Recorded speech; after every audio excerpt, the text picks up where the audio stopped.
Historical geographical या cultural उनदे Saraiki Waseb दी झलक नजर आती। मसलन मुल्तानी पोएट्री दा सिंबल दी है जिवें अंग्रेजी च ode to a Grecian urn को के डिस्कशन किया उन्होंने मुल्तानी पोएट्री के उत्ते नज़म लिखी हुई है या फोर्ट दिरावट ते लिखी हुई या थर चोलिस्तान ते लिखी हुई है।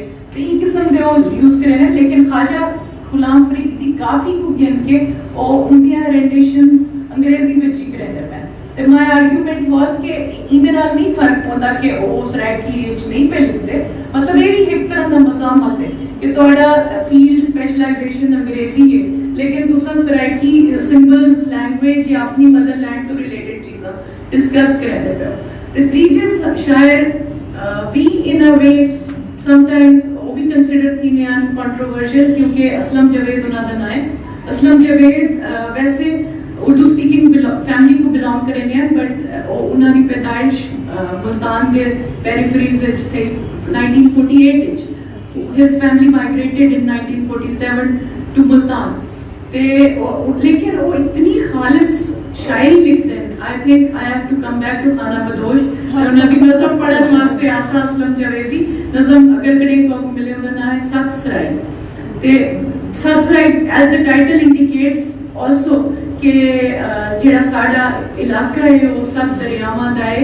पंजाब जेड़ा है वो एक कॉलोनियल सिंबल है, पंज दरियावां दा लैंड रंजीत सिंह ने बनाया। असल आर्गुमेंट ये लेकिन ये 100 पेजेस की किताब है and it is a beautiful poem 100 pages पे बेस्ड एक पोएम है and it is all about Saraiki identity. उनदे इतना डिटेल है जो उन्हें डिस्कस कीते कभी तो को मौका मिले असलम जावेद साहब को सड़ो कि मतलब मिसाल के तौर उन्होंने एक बड़ा मशहूर शेर लकड़े ही बोलता खासकर सियासी कट विच कि मैं त्रिस्सा मेरी धरती त्रिसी, मैं त्रिस्सा मेरी धरती त्रिसी त्रिसी रोही जाए मैं को आखना पंच दरिया।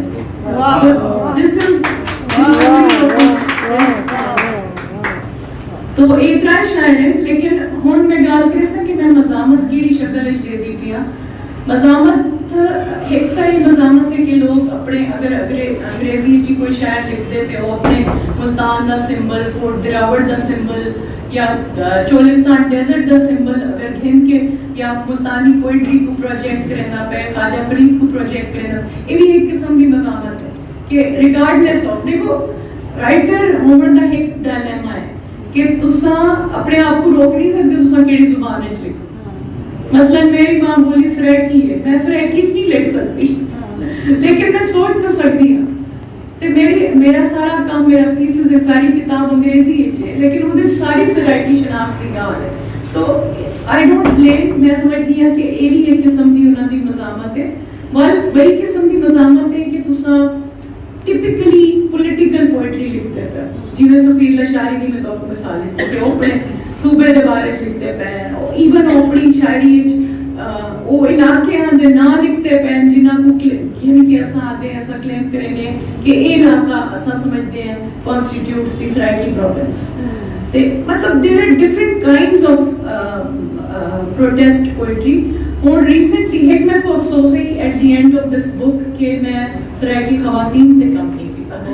दे और रिसेंटली एक है Musarrat Karachi she is a fiction writer ते रिसेंटली मैं उन्होंने ते काम शुरू कीते थे। मैं समझती हूं कि वो भी मज़ामती शायरी है। अगर वो खातून थी कि अपने